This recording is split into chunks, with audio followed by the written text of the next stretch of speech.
relación. Pero lo que muchas veces se plantea acá es eso, que hay un ninguneo absoluto a la Argentina, y eso no es así. En la mañana del domingo estamos compartiendo de haberlo sabido. Conducen David Cufré y Claudio Slotny por AM 1190 Radio América.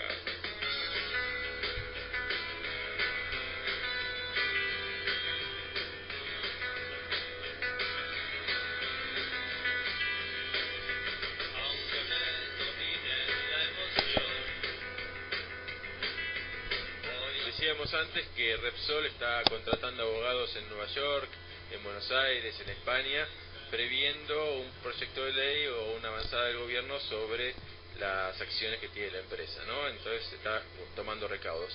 Para hablar un poquito sobre, bueno, qué posibilidad tendría España o Repsol frente a un proyecto de ley que nacionalice YPF, decidimos convocar a un especialista, es Javier Echaide, que es abogado, investigador de la UBA, especialista en Derecho Internacional, para ver un poquito esto, cómo es la cuestión legal de la controversia, eventual controversia con Repsol. Javier, David Cufré te saluda, buenos días. Hola, ¿qué tal, David? Buen día. Bueno, buenos días. Ahí, digamos, lo que vimos en la semana fue una presión política muy fuerte de parte del gobierno español, con declaraciones 2 días seguidos diciendo que si se toca Repsol, se toca España y eso va a traer consecuencias. También una declaración política muy fuerte de la Unión Europea diciendo que están con España. Digo, a ver, desde la Unión Europea como bloque o desde España como país, si Argentina avanzara en una nacionalización o una expropiación, yendo al caso más extremo de YPF, ¿tienen instrumentos legales como para, digamos, hacer algún tipo de represalia frente a Argentina? Digo, desde la Unión Europea y de España, después pasamos al caso Repsol. Sí, bueno, habría que diferenciar primero la potestad que tiene España y la potestad que tiene, o las posibilidades que tendría la Unión Europea para efectuar algún tipo de reclamo judicial o algún tipo de demanda arbitral en los distintos foros internacionales que hay para estas cuestiones. En principio, lo que el Instituto Internacional que corresponde para este tipo de casos es el de protección diplomática. O sea, básicamente, y eso lo hace, o sea, es una instancia en principio de negociación entre Estado y Estado, ¿sí? O sea, nos estamos refiriendo al caso de lo que podría ser España con Argentina. O sea, la Unión Europea por lo pronto no. Y la Unión Europea yo no veo, más allá, digamos, de un canal diplomático, de algún tipo de presión política, que es más o menos lo que se ha venido dando. O sea, ese es el marco y el campo de acción que podría tener la Unión Europea en tanto bloque regional, ¿sí? Pero todavía en el sistema internacional, o sea, los estados tienen un lugar de privilegio en las relaciones internacionales en cuanto a este tipo de cuestiones. Los bloques regionales, si bien con el tema de la globalización han venido teniendo un protagonismo creciente, o sea, hasta ahora no han actuado judicialmente o mucho menos han reemplazado el papel de los estados en este tipo de escenarios internacionales. Claro, no, yo digo para ir aclarando un poco el panorama, porque se junta todo. Claro. Y después me parece que desde algún sector de la prensa se da la impresión de que si Argentina tomara una decisión, en este caso expropiar, siendo el caso más extremo, YPF, pareciera que Argentina se expone a una serie de digamos, represalias durísimas por parte del mundo entero. Entonces digo, para ir desde lo jurídico legal, parece que por lo pronto lo que vos nos planteás es que la Unión Europea no tendría injerencia, sí política, ¿no? Pero no legal, no judicial. ¿Y España, en el caso de España?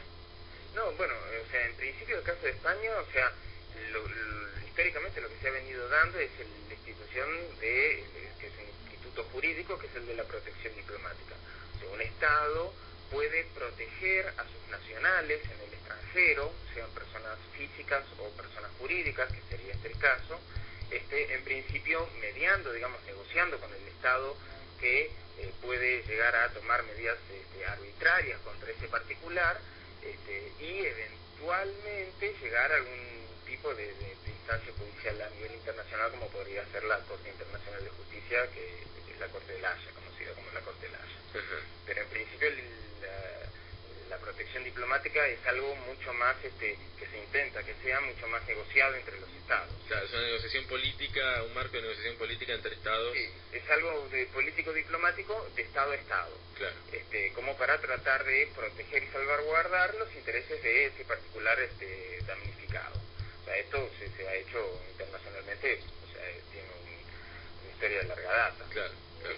Pero en términos de bloque regional, o sea, hay que tratar también de diferenciar lo que podría ser una sobredimensión de este tipo de cuestiones, ¿no? O sea, una cosa es lo que políticamente uno puede percibir de que puede ser real, o sea, la Unión Europea, un bloque de pico de estados que todos apoyan un posible reclamo del Reino de España contra la Argentina por una eventual nacionalización o expropiación de una empresa nacional española. Bueno, o sea, eso tiene, digamos, un canal político, ¿sí?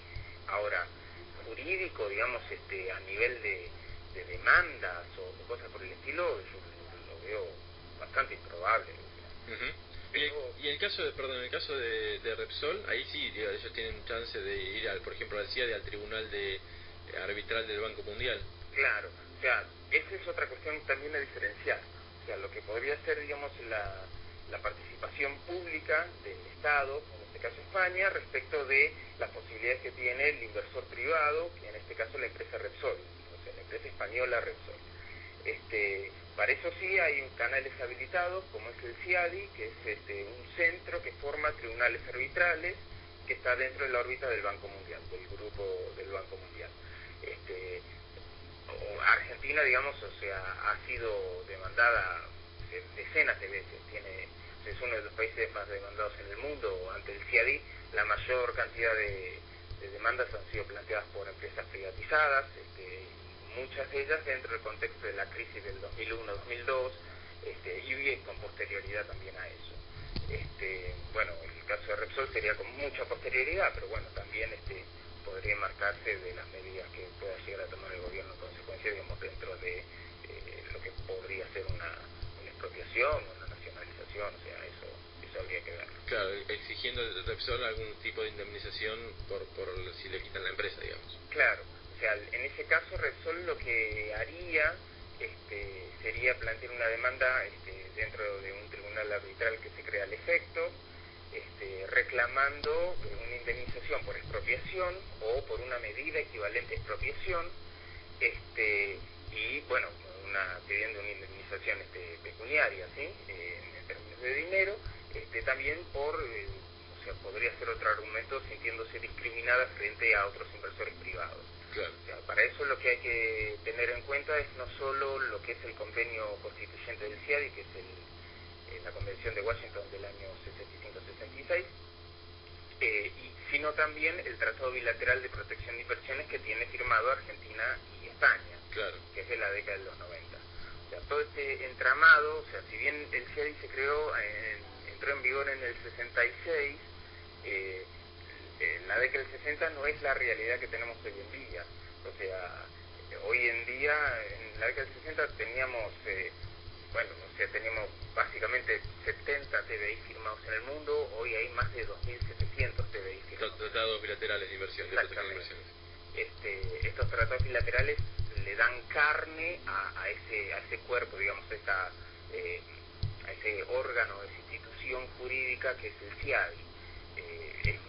Es como si fuera el combustible de esa máquina judicial. Ahora, estos tratados bilaterales, Javier, ¿no le ponen límite a la avanzada o una supuesta avanzada del gobierno sobre YPF?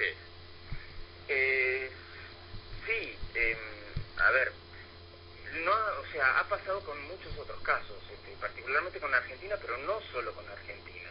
O sea, los tratados bilaterales de protección de inversiones han funcionado como serios condicionamientos para la decisión de posiciones políticas o de medidas políticas a tomar por parte de los estados.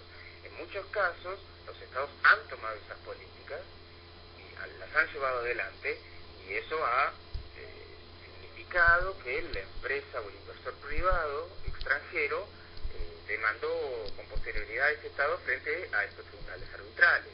O sea, sin ir más lejos, o sea, hace un par de semanas atrás también fue una cuestión de primera plana en muchos diarios a nivel nacional, que Estados Unidos quitaba a la Argentina del sistema general de preferencias arancelarias que Estados Unidos otorga de manera unilateral, ¿sí? O sea, el sistema de preferencias arancelarias significa que algunos productos provenientes de Argentina no pagaban aranceles o pagaban aranceles diferenciados, y era una prerrogativa que Estados Unidos daba a algunos estados, ¿sí? A algunos proveedores de esos estados, simplemente porque quería Estados Unidos. O sea, no es porque había un acuerdo, o sea, Estados Unidos lo da porque quiere y cuando quiere, y así cuando lo da lo puede quitar. Claro. Esto lo ha utilizado precisamente como un mecanismo, digamos, de presión frente a, o sea, presión política frente a dos sentencias arbitrales, dos laudos arbitrales del CIADI contra la Argentina, que se dieron contra empresas norteamericanas. Claro. Argentina hasta ahora no ha pagado. Los procesos, perdón, el CIADI, ¿cuánto tiempo llevan? Si Repsol le hiciera un juicio a Argentina, ¿5 años, 10 años, 3 años? No, o sea, son en derecho internacional los plazos siempre son prolongados. O sea, en principio la instancia del CIADI se creó, como organismo internacional, se creó para poner en un pie de igualdad al inversor privado con el Estado donde se hallaba esa inversión. ¿Por qué? Para evitar arbitrariedades del Estado local frente a posibles inversores extranjeros. Eso se pensaba en la década del 60, ¿se entiende? En donde por ahí el Estado tenía todavía un rol de mayor avance sobre, o que podía llegar a tener mayores avances contra inversores extranjeros. Hoy en día, digamos, el contexto es totalmente otro, o sea, las empresas transnacionales tienen un rol mucho más importante dentro de la economía internacional que muchos estados inclusive. Claro, es al revés. Sí, en algunos casos sí.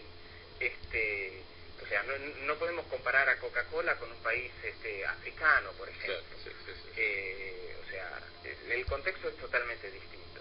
Entonces, estas demandas que han operado contra la Argentina han servido en algún motivo, en algún punto, digamos, como condicionamiento fuerte a los avances de la política del gobierno.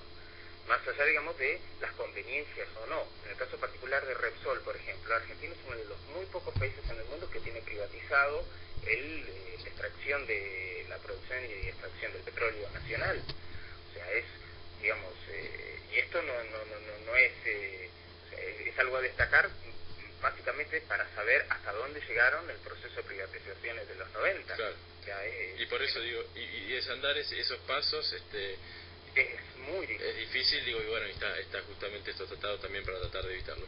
Javier, te agradecemos mucho este contacto con el programa y te deseamos un buen domingo. Bueno, igualmente, muchísimas gracias. Muy bien, estamos en contacto entonces con Javier Echaide, abogado, especialista en Derecho Internacional, investigador de la UBA, que nos ponía un poquito en claro cómo es el panorama. Si Argentina decide avanzar con una nacionalización de YPF, incluso expropiarlo, la Unión Europea y España no tienen posibilidades legales de hacer nada. La Unión Europea directamente no tiene ninguna herramienta para dar ningún tipo de represalia. España puede encarar una negociación bilateral